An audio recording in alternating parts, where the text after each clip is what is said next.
You are listening to a Life in Quebec podcast. For more, visit lifeinquebec.com. Hi, I'm Jason Enlow, and the article I'm about to read first appeared in the March 2014 issue of Life in Quebec magazine. The article, titled Erika Huszar, New Goals Every Day, is about Hungarian speed skater Erika Huszar. I wrote the article and interviewed everyone in it, so here it is.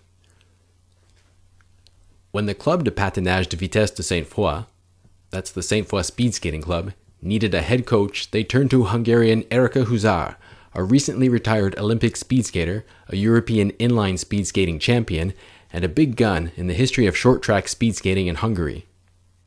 Short track is a division of speed skating that has been an official Olympic sport since 1992. Races are skated counterclockwise on an oval track measuring 111.12 meters. Skaters wear protective gear and tight-fitting spandex suits. The races are fast and exciting. Huszar was born in 1983 in Jászberény, a small town 80 kilometers east of Budapest. She grew up in a big sports family. Her grandfather, parents, two sisters, and twin brother all participated in sports. It was natural to start training because everyone else in the family did. Huszar started gymnastics at the age of 4, but after 6 years, switched to inline speed skating and short track speed skating.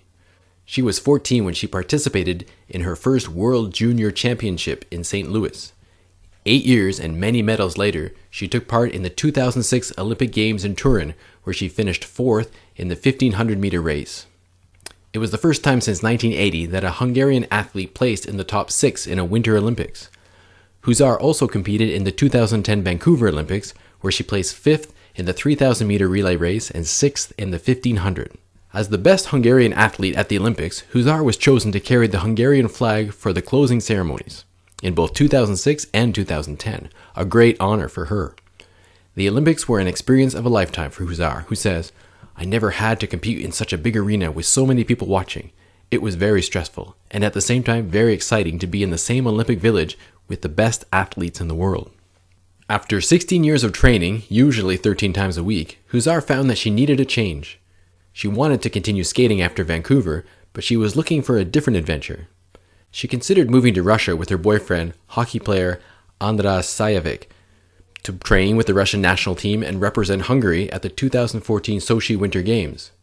It is a common situation in professional sports today that athletes train abroad, but still keep their original citizenship.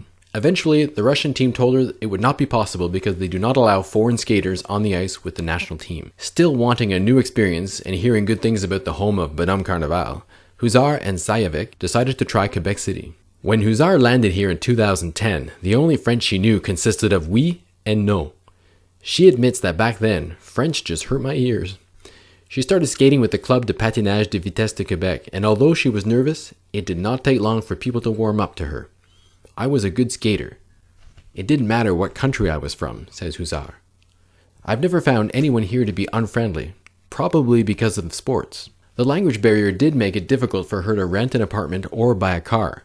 Her new Quebec friends from the club vouched for her and her boyfriend and helped them get everything they needed. Huszar went back home at the end of 2010 to compete in the European Championships, where she finished 3rd in the 1500 meter and 2nd in the relay. She also competed at the 2011 Winter Universiade short track speed skating competition. Soon after this, Huszar received an offer from the Club de Patinage de Vitesse de Sainte-Foy to become their head coach. It was time to make some difficult decisions. Huszar decided to answer the call, and she came prepared with a degree in sports science from Semmelweis University in Budapest. At first, she had to give her students instructions in English, but that was not working out so well. Huszar recalls, "If I wanted to do something here, I knew I would have to learn French." A parent suggested she try a French course offered at a local adult education establishment. "It's a good school that helps people with their French skills," says Huszar, who spends every morning learning French and coaching the rest of the day. "People tell me I've really improved," she says, even though the kids correct me sometimes. Now she oversees all 200 skaters and coaches 80 people from ages 8 to 22 every week, from beginners to elite. Her goal has always been to teach my students to skate really well and hope that one time in the Olympics I will be able to see a skater of mine. Erika Huszar has set many goals for herself, but she adds, "I have new goals to reach every day. I would never be able to sit back and feel satisfied instead of setting another goal from time to time. Huszar is not the only former Olympian at the club de patinage. There have been 15 athletes, including club president Marie-Pierre Lamarche, who has been with the club since 1969. Most of Huszar's friends are French-speaking, and she feels that this has helped her to learn quickly. Huszar explains that learning a language is always a big deal, because Hungarian is not like any other language. In Hungary, everybody has to learn a second language, usually English or German, before receiving a diploma. Both Huszar and her boyfriend have busy schedules.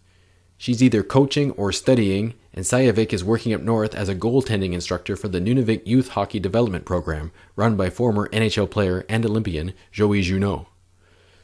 They both go back to visit Hungary during the summer months. Even though their family hopes that she will not be here forever, both Huszar and Sajovic are enjoying their life in Quebec. People from Quebec have more of a European mentality compared to the US and English Canada. That's the big difference. And when they crave a taste of home, they are able to find some of their favorite foods at an Eastern European supermarket in the city. Huszar is impressed that so many Quebec City kids play or participate in sports. She says that the attitude here seems to be that it's not important what sport as long as they're doing something. And in Erika's opinion, that's great.